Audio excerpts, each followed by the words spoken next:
Hello, everybody. I'm Mario Varvoglis, and I'm going to be presenting with Erick Dullin a study we conducted, a preliminary macro-PK investigation with several members of a martial arts center in Greece. I'm going to be giving mostly the context and some describing the methods and the process. Erick is going to be focusing on the results and discussion and drawing some conclusions, as well as future perspectives for continued research. So to start with, some context. This research actually has its roots in another PA, in the PA of 2017 that was conducted in Athens. And when I was at that PA, I met a woman who participated there and who I also knew from before, Elira Buratinu, who mentioned a instructor in a martial arts center near Athens that she thought was really amazing, and when she says amazing in terms of PK effects.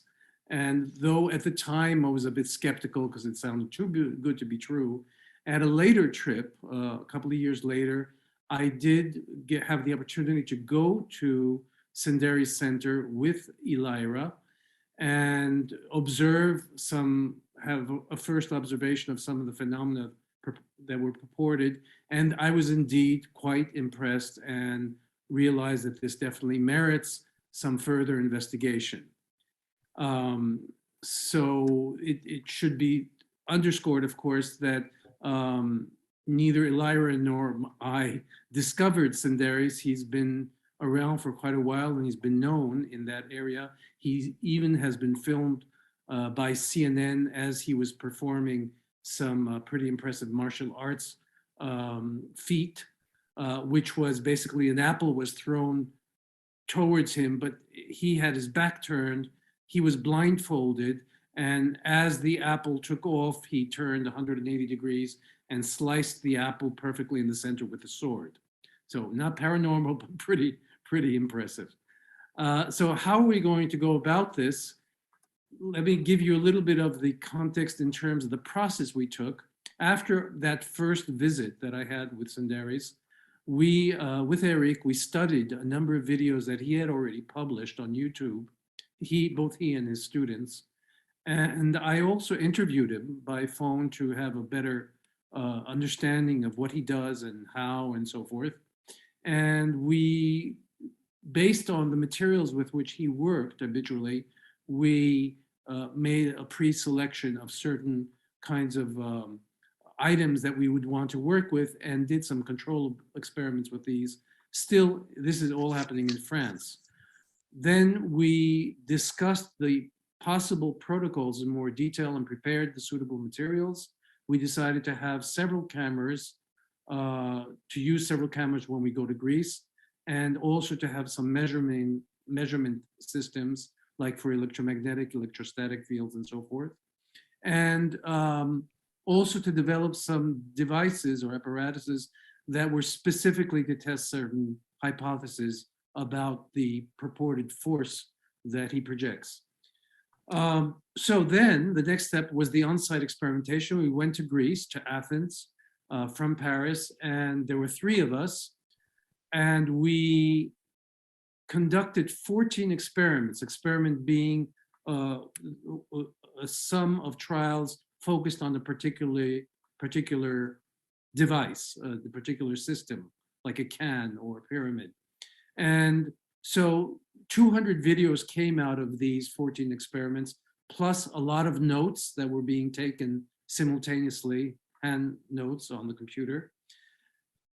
That ended over 3 days. Then we returned to France. We did, with Erick, especially Erick, he did complementary control experiments to see what if the effects observed can be reproduced through normal means. Following this, there was a selection of a certain number we extracted videos that were the most interesting ones out of the 200 that had been taken. And finally, we did a report for the Institut Metapsychique that summarized our most interesting findings. And this, what we're presenting here, is kind of extracted from that longer report we did for the Institut Métapsychique. So I'll be giving Erick now, he'll be presenting in more detail the results that we found. So I'm Erick Dullin from LAPDC laboratory in France. And following the presentation and introduction of Mario Varboglis, who is the president of Institut Métapsychique International, I will present the result we get from this investigation. So the first category of result is the influence upon a proximate object. In fact, Panagiotis Santeris was able to influence some object close to his hands as a pyramid of paper of metal, can, magnetic or not, fork, Crookes radiometers, and we'll go a little bit more in this. So here is a typical breathing used by Santeris. He calls that the Kundalini breathing, and he's trying to influence Crookes radiometers. So typically it's a turbine with 4 blades inside a confined environment with void, partial void. Each blade has a black and silver surface, black face and silver face. And when in presence of light source, the light is more absorbed by the black face. And so there is some kind of thermic reaction, and so more pressure on the black face. And so the blending is turning in that way, clockwise. And we asked to Santeris to try to spin it in the counterclockwise. And at the same time, we put some detectors like the electromagnetic detectors here and an electric field detector, digital electric field detectors. So let's see what happens.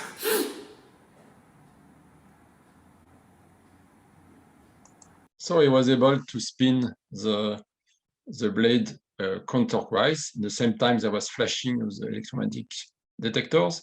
And we saw also that the electric field was increasing strongly. So we proposed to him, to Santeris, to try to influence directly this apparatus. And so we will see what happens there. Okay. So he decided to influence it directly, putting his finger on it. And he was able to go 163 volt per meter.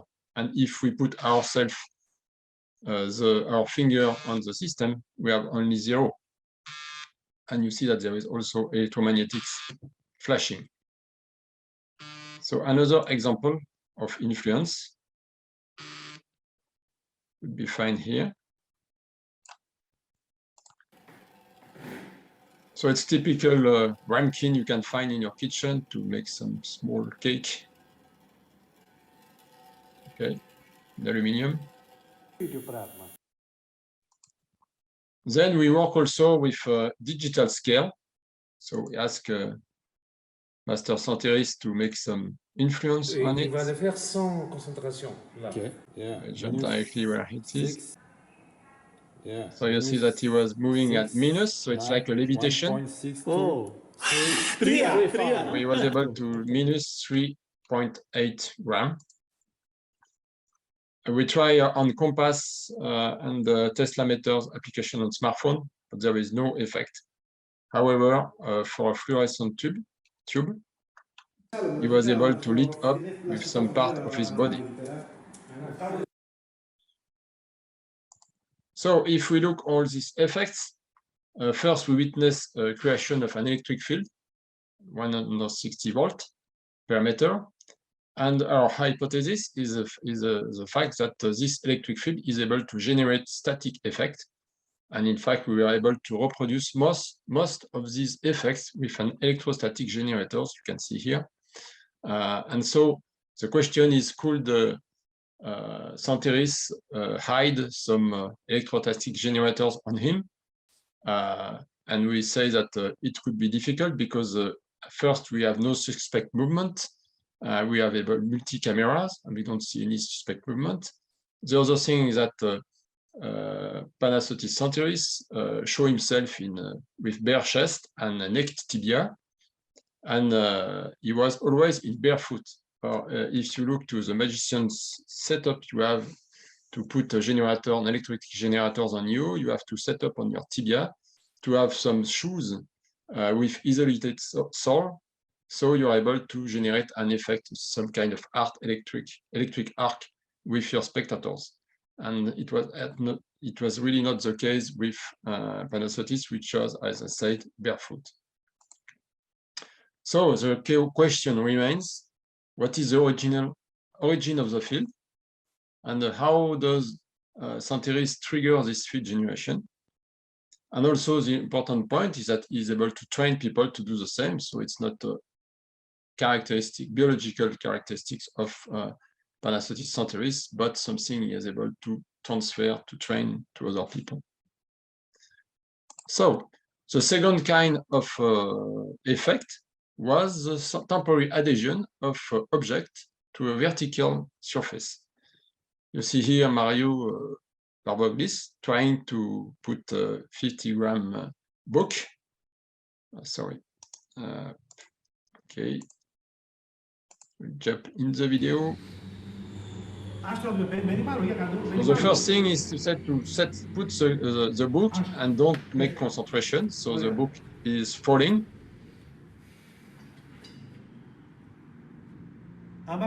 Then he asks him to concentrate and to imagine that his etheric hand is sticking on the book, even if he really is natural hand.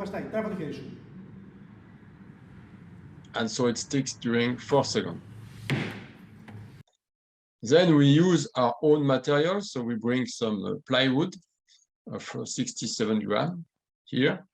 And the student of Dissonances was able to stick it during 4 seconds. And in the same time, we put a GoPro camera here. So we were able to see the inside of the panel to be sure that there was no specific apparatus. The same way, they were able to stick a book of 130 grams and one of 500 grams. Only 1 second, but even that is important. So this effect, first we try to say maybe it's a result of the electric field generated we saw earlier. So we try to make some stick on a sheet and on a wall, and we are able to stick a paper very thin, and not a book and a piece of plywood. And so because we put this camera, we are able to see that there is no specific apparatus, like a big static generators. And even that, I asked some industrial, and they say that they don't see anything that can do that. And if we put a so strong generator, it would be very dangerous. It was also the other point. It was triggered at will by Dissonances, and different people, including Mario and our assistants, who happened to be my spouse, try also and done it. Third category of effects, the influence of distance object. So here we have a pyramid of paper balanced on a needle, and below a cubic container made of glasses. Dissonances was trying to spin it, and his hand here is at least at 50 centimeters from the cubic container. So you see this pyramid here, and you see that it's spinning on the clockwise.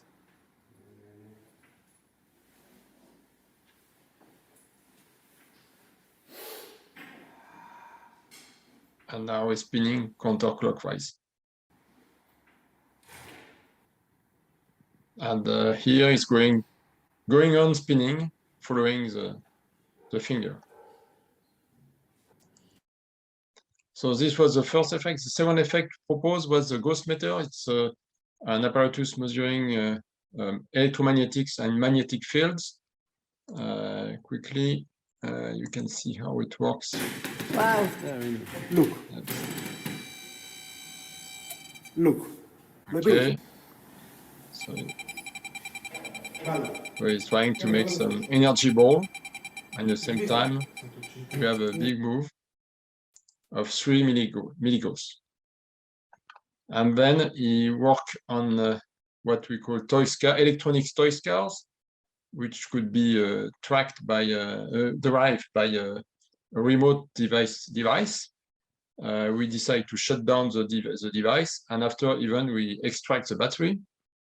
And even with that, they were able to trigger some movement.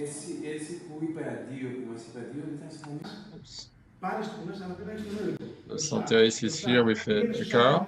Another one is here with a student. Okay, and the remote control, there was no battery in it, so it was surprising. And then the last point was the extinction of candle. So on the right side, you see Panagiotis, Santeris, focusing on this candle inside the paper. Another camera is shooting the same one with zoom here. And you have a student trying to work on one candle inside this.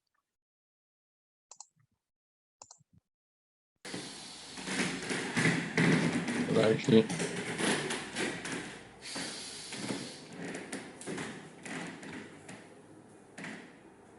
Okay.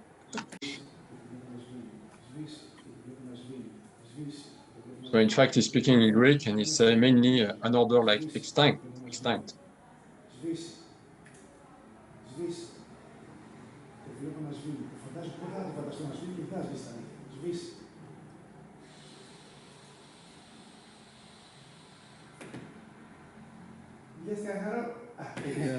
So he was able to extinct 3 times in a row in 15 minutes.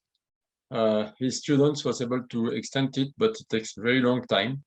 But he success once. So if we look to all these effects, the first effect we saw, ghost matters, it was not ours, and we detect that there was some spontaneous shift in its level. So a new test has to be done with it. About the toy cars, we bring our own car, brand new, and we exchange against one car that was used during the experiment. So the car we left to Santeris, he didn't report any success on it.